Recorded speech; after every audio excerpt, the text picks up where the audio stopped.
Hello, welcome to our video number 3 on marriage. As a summary, in our first video we saw that the institution of marriage is the foundation of society. In the second, that a good marriage is similar to a valuable diamond. As a first point, marriage is never reduced to two people together, but is an impact between two stories. It is a clash of cultures, experiences, memories and habits. Marriage is adaptation to another life. Building a strong marriage takes time, patience, and a lot of work. One of the most difficult adjustments a human being faces is to change from singleness to married life. Let's be honest, this does not happen overnight. When someone marries, they marry more than just one person. He marries a full story of experiences. This is why it is often so difficult at first to understand this person who now shares a house and his bed. The two bring years of life experiences to their marriage that determine how they see and respond to the world. Very soon, they discover that they see many things in a very different way. Difference of views is one of the greatest sources of tension and conflict in marriages. Adapting to these differences is critical to marital survival. We filter what we see and hear by our own experiences.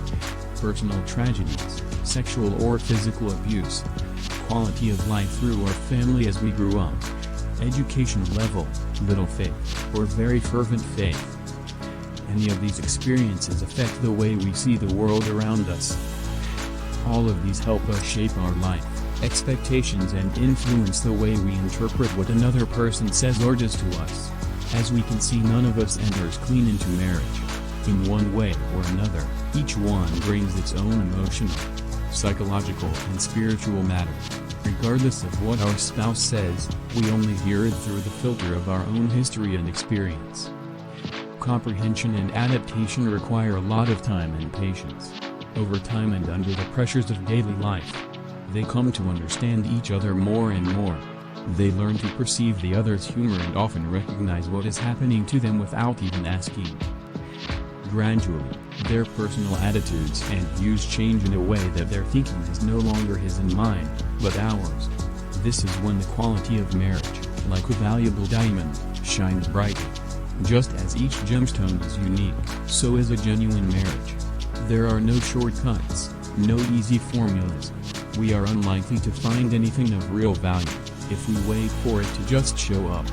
In other words, a good marriage is something that we have to build together. It does not happen by chance. Just as a very valuable diamond is the end result of a very long and intensive process, so is marriage. I must emphasize that we are the ones who decide how valuable all things are.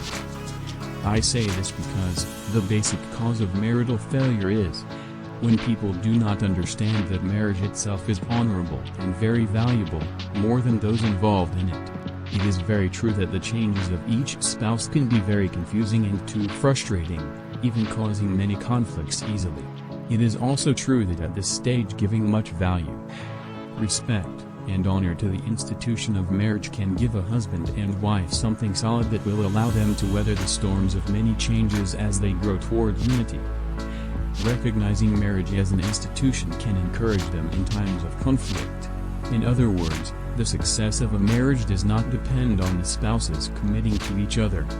They will only experience success if the two commit to the marriage, an institution to which they have mutually entered. What I say is that it is not who we love, but what we love.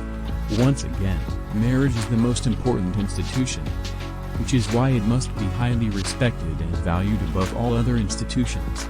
It is common with most people to hear that in a marriage, they should honor and respect each other. This is certainly true, but ultimately this is not enough. For marriage to work, we must honor and greatly value the marriage itself. Let's face it, none of us are friendly all the time. There are times when we say horrible things, or do something foolish, leaving our spouse hurt or angry. Perhaps he or she has done the same to us. Either way, maintaining marriage with great honor and high esteem will help us at times when one or the other is not kind or difficult to honor. I must emphasize that what we love is more important than who we love. For example, let's consider an average couple. He is handsome, athletic, and has a well-paying job.